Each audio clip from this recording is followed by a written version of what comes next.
a tour of the southwest border. But former INS agent Michael Cutler says that doesn't mean she's the best judge on when it's secure. What do you mean by that? Do you don't think she's a good judge on the border? Not at all. Look, this is the equivalent of having Al Capone determine if a bank's vault is secure enough. And besides which, as my mom used to say, self-praise is no recommendation. She's the one charged with securing the border. Is she going to say she's doing a lousy job? Well, if I'm not mistaken, the Senate plan, at least the plan that we talked about last week with the 8 senators on both sides of the aisle, came up with, said that the border needs to be secure first before they implement some of the other initiatives within the plan. So but why not? Who, if not her, then who? Well, all right. Well, first of all, the border exists in all 50 states.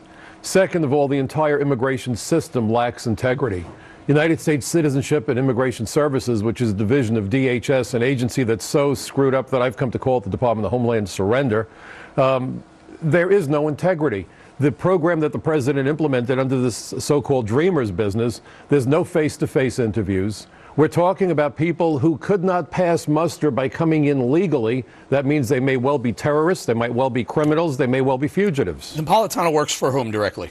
For the President of the United States. The President says we don't need to secure the border first. Right. Doesn't it make sense that there's no real incentive for Janet Napolitano to say we need to secure the border, or for her to say it's not secure yet?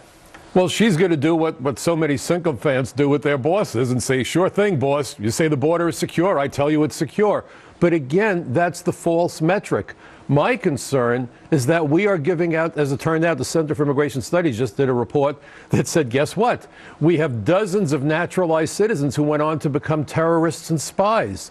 There is so little integrity to the naturalization process. Talk to me a little bit. You saw Yes. President Ahmadinejad Yes. On that last read, that story before that. Why is that concerning? Why did that jog your memory? This should be concerning to everybody. I've arrested terrorists as an agent. We know that there are growing numbers of Iranian shock troops, the Quds, flying directly from Tehran to Venezuela.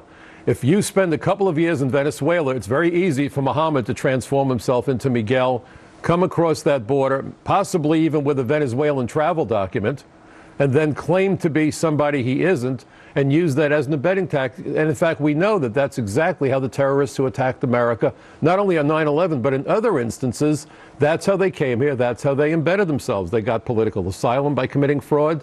They got amnesty. Mahmoud Abu Alima, one of the terrorists of the '93 Trade Center attack, got agricultural amnesty, claiming he worked at a farm in Florida. The only thing he ever planted was a bomb in the garage of the World Trade Center. So you think there's a definite risk of terrorists coming across the border, whether it's via Venezuela through Mexico, we could see terrorists on U.S. soil? Could see. I think it would be unbelievable that we would not. Of course we're going to see it. They've threatened to come here and attack us. We know that America is in their crosshairs. And then you add to this the idea of adding millions of new authorized workers at a time when Americans can't find work. And that's why we have immigration laws. Protect innocent lives and protect the jobs of Americans. What they want to do now flies in the face of both of those important priorities. Michael Cutler, we're going to leave it there. Thank you very much. Sure. Thanks for having me.